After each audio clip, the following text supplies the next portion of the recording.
Hello, good evening friends. एक बार फिर coordination chemistry के new session that is IUPAC nomenclature of complexes में मैं आपका स्वागत करता हूं।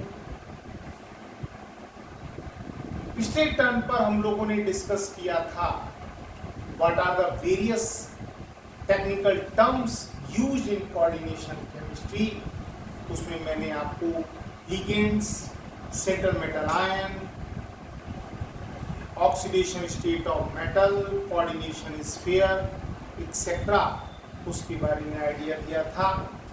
आज हम लोग आगे प्रोसीड करते हैं और आज जो चीज हम लोग डिस्कस करेंगे that is IUPAC nomenclature of complexes. Complexes के IUPAC नेम कैसे दिए जाते हैं आज हम लोग डिस्कस करेंगे। पहले बात करें कि sir what are the various points regarding to IUPAC nomenclature of complexes. तो पहले मैं IUPAC नेम्स के जो पॉइंट्स हैं उनके बारे में थोड़ा डिस्कस करूंगा, उसके बारे में समझाऊंगा और उसके बाद सेवरल कॉम्प्लेक्सेस लेकर के अपनी बात को एक्सप्लेन करूंगा।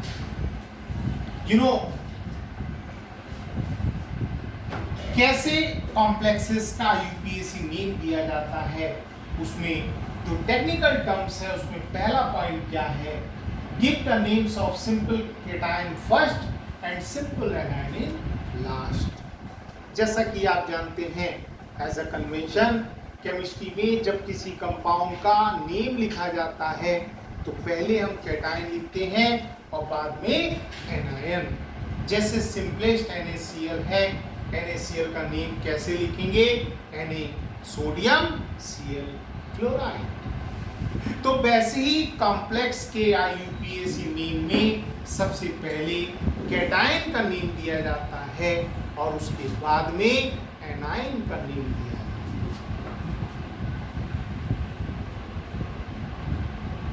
उसके बाद अगला पॉइंट आता है after it give the name of ligands in alphabetically order.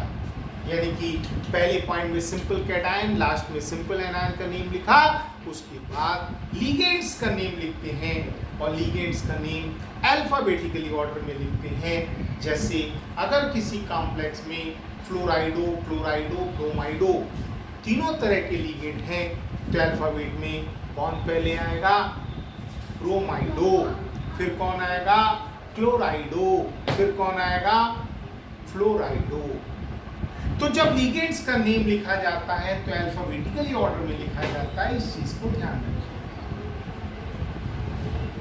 उसके बाद next point that is very very important point, क्या कि after it give the name of central metal ion. और इसमें दो चीज हमें ध्यान रखनी है बहुत इंपॉर्टेंट। क्या, जब सेंट्रल मेटल आयन का नेम लिखेंगे आप तो कॉम्प्लेक्स में अगर central metal ion negative charge है तो CMI का लैटिन नेम लिख करके उसके लास्ट में 8 लगा देंगे, 8Te8। जैसे मान लीजिए कॉम्प्लेक्स K4FeCN6 है तो उसमें आयनाइज होकर के 4K+ निकल जाएगा तो ferrocyanide FeCN6 carry the charge 4- बचेगा, जिस पर कैसा चार्ज है बच्चों, निगेटिव चार्ज। तो आयरन का नेम कैसे लिखेंगे, आयरन का लैटिन नेम लिख करके लास्ट में 8 लगाएंगे, यानी कि फेरेट। ऐसे ही अगर कभी कॉपर हो, क्यूपरेट, निकिल हो, निकलेट वगैरह वगैरह। तात्पर्य कहने का कि जब भी निगेटिव चार्ज है कॉम्प्लेक्स आयन तो सेंट्रल मेटल आयन का लैटिन नेम लिख करके उसके लास्ट में 8Te8 लगा देंगे। और अगर आपका जो कॉम्प्लेक्स आयन है वो अगर पॉजिटिव चार्ज हो या फिर न्यूट्रल हो, यानी कि ना तो स्टार्टिंग सिंपल केटायन से हो ना एंडिंग सिंपल एनायन से हो, तो सेंट्रल मेटल आयन का लैटिन नेम नहीं लिखते हैं, एज इट उसका नॉर्मल नेम लिखते हैं। यानी कि अगर Fe है तो आयरन लिख दीजिएगा, अगर Cu है कॉपर लिख दीजिएगा, अगर CO है कोबाल्ट लिख दीजिएगा, वगैरह वगैरह। ठीक है बच्चों, क्लियर है। और लास्ट पॉइंट में IUPAC का रूल क्या है कि after it give the oxidation state of CMI Roman numeral, कि जब आप सेंट्रल मेटल आयन का नेम लिखेंगे तो नेम के बाद में रोमन न्यूमरल में उसकी ऑक्सीडेशन स्टेट लिखेंगे। और ऑक्सीडेशन स्टेट निकालना ये मैं आपको प्रीवियसली स्लाइड्स में बता चुका हूँ, प्रीवियसली जो मैंने लेक्चर्स दिए थे उसमें आपको मैं बता चुका हूँ। अब आपके दिमाग में एक ऑब्वियस क्वेश्चन आ रहा होगा कि सर अब कुछ एग्जाम्पल कॉम्प्लेक्सेस के लेकर के कैसे IUPAC नेम गिवन हैं, दिए जाते हैं, वो हमें बताइए, एक्सप्लेन कीजिए। तो मैंने सब तरह के कॉम्प्लेक्सेस लिए हैं।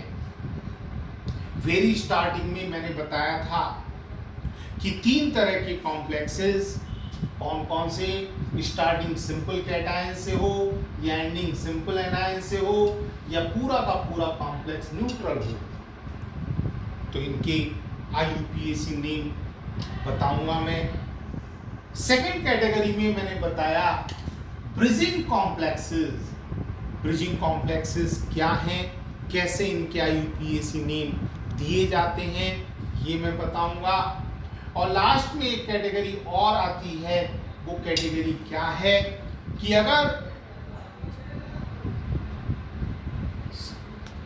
अगर जो कैटायनिक पार्ट और एनायनिक पार्ट दोनों अगर कॉम्प्लेक्स आयन हो तब फिर इसका IUPAC नेम कैसे गिवन होगा, ये भी मैं आपको बताऊंगा। यानी कि तीनों तरह के कॉम्प्लेक्सेस में मैंने कुछ एग्जाम्पल्स लेकर के उनको एक्सप्लेन किया है, उनके IUPAC नेम को एक्सप्लेन किया है। चलिए एक एक करके स्टार्टिंग करते हैं।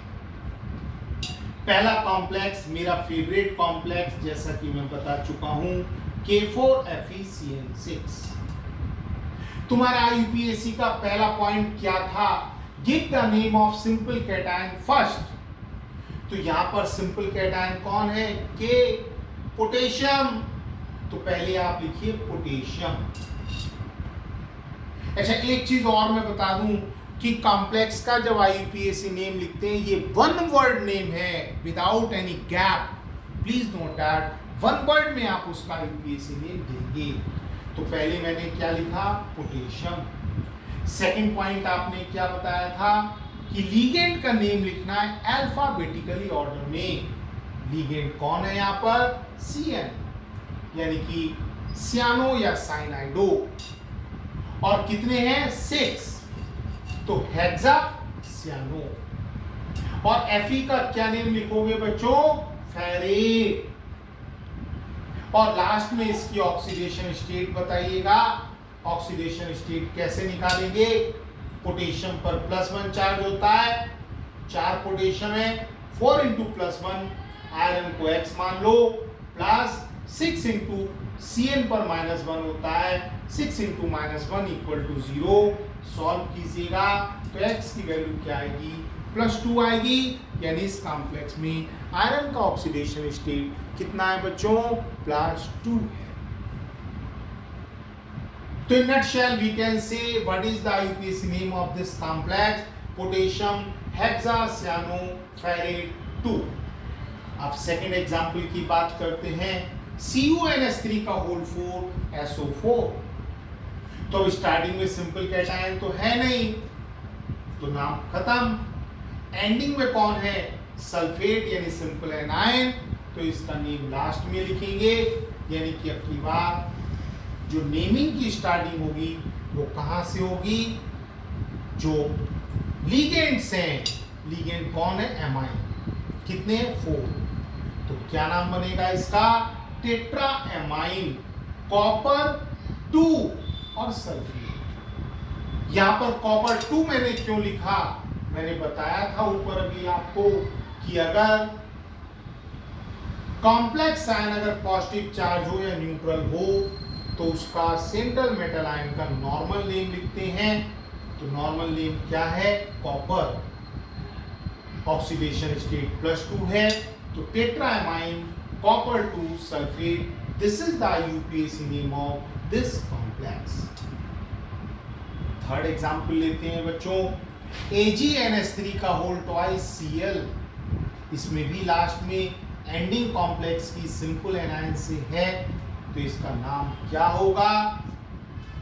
डाईएमाइन सिल्वर फर्स्ट और क्लोराइड। अगेन Ag के लिए आपने क्या यूज किया? सिल्वर यूज किया। क्यों?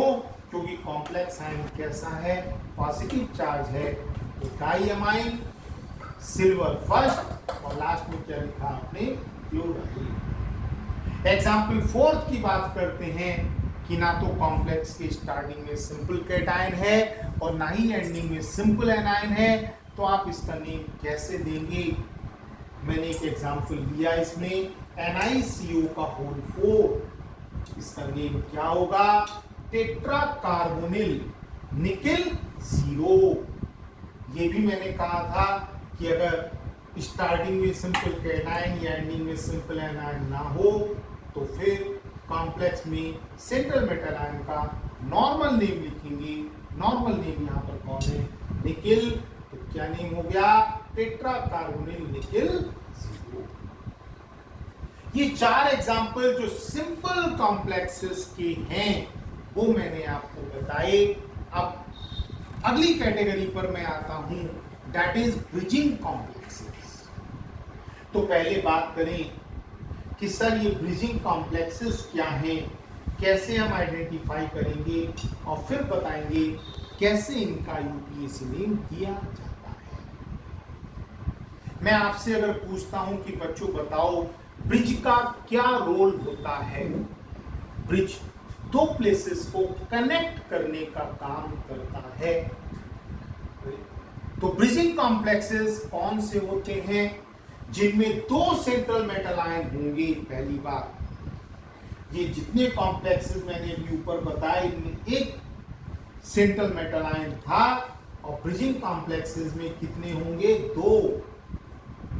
और ऊपर और नीचे 2 लिगेंड्स होंगे जो दोनों कोबाल्ट को कनेक्ट करने का काम करेंगे, जिनको हम कहेंगे ब्रिजिंग लिगेंड्स। तो प्लीज नोट दैट इस एग्जांपल में ये और ये कौन है? Bridging ligands. और ये हमारे कैसे हैं? नॉर्मल लिगेंड्स हैं। एमाइन भी नॉर्मल लिगेंड है और पीवाई पायरिडीन भी कैसा लिगेंड है? Normal ligand. बात करें कि ठीक है सर, समझ में आती है बात। अब आप बताइए इसका यूपीएसी नेम कैसे मॉडिफाइड किया जाएगा, कैसे गिवन होगा, ये बताइए। तो प्लीज नोट दैट ये जो ब्रिजिंग लिगेंड्स हैं इनके नेम को सिंपल लिगेंड के नेम से डिफरेंस क्रिएट करने के लिए हम इनके नेम के आगे म्यू लगा देंगे। आप जानते हैं ये ग्रीक लेटर म्यू है, तो म्यू लगा देंगे और उनको अल्फाबेटिकली ऑर्डर में अरेंज करेंगे। अल्फाबेटिकली ऑर्डर में कौन? Mu amido, mu hydroxo. 2 तरह के लिगेंड हैं, उसमें एमिडो पहले और हाइड्रोक्सो बाद बाकी पूरे कॉम्प्लेक्स का नेम एग्जैक्टली वैसे ही लिखेंगे जैसा कि ऊपर सिंपल कॉम्प्लेक्सेस के नेम आपने लिखे थे। एग्जैक्टली वही यहाँ पर टर्मिनोलॉजी यूज करते हुए इसका नेम लिखे। आपने ये सर बताइए इस कॉम्प्लेक्स का एग्जाम्पल 5 का नेम कैसे लिखेंगे? क्या नाम होगा इसका? पहले हेक्साएमाइन कोबाल्ट, और इस कॉम्प्लेक्स में ऑक्सीडेशन स्टेट कितनी है कोबाल्ट की? 3rd। तो cobalt 3rd। Mu amido, mu hydroxo, hexapyridine cobalt 3rd, और चूंकि इसके ऊपर +4 चार्ज है तो लास्ट में क्या लिख देंगे बच्चों? आयन लिख देंगे। तो यानी कि इस कॉम्प्लेक्स का नेम हुआ hexaammine cobalt 3rd, mu amido, mu hydroxo, hexapyridine, cobalt third और लास्ट में कौन?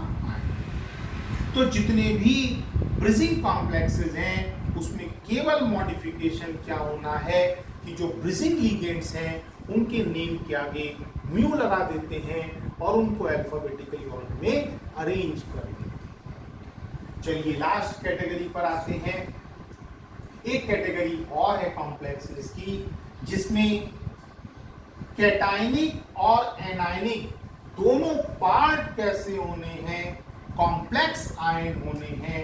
अभी इससे पहले हम लोगों ने इसकी बात नहीं की थी, तो इसके IUPAC नेम कैसे दिए जाएंगे वो और डिस्कस कर लें।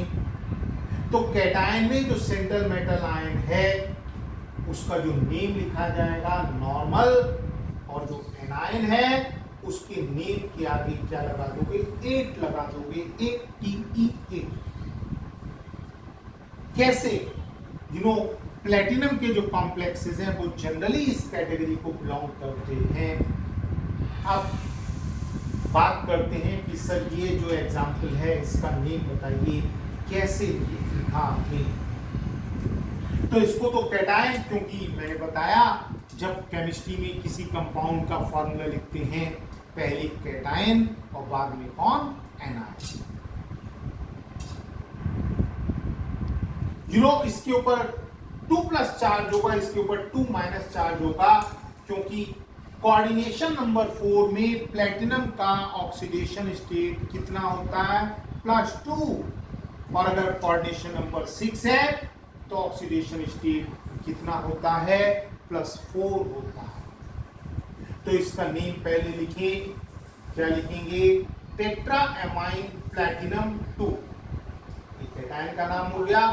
फिर टेट्राक्लोराइडो प्लैटिनेट 2, प्लीज नोट दैट, क्योंकि ये एनायन है तो प्लैटिनेट लिखा है और ये कैटायन है तो प्लैटिनम लिखा है। तो मेरे ख्याल से ये सारी बातें आपके समझ में आ गई होंगी और कैसे IUPAC नॉमेनक्लेचर दिया जाता है ये आप लोगों ने एंजॉय किया होगा और पूरा एंटरटेन किया होगा। लेट अस होप कि सारी चीजें क्लियर हुई होंगी। तो अब नेक्स्ट हम लोग जो लेक्चर डिलीवर करेंगे, जो नेक्स्ट वीडियो हम लोगों का आएगा वो आइसोमेरिज्म का आएगा, बॉन्डिंग का आएगा, वगैरह वगैरह। Okay, it's all right. Thank you very much.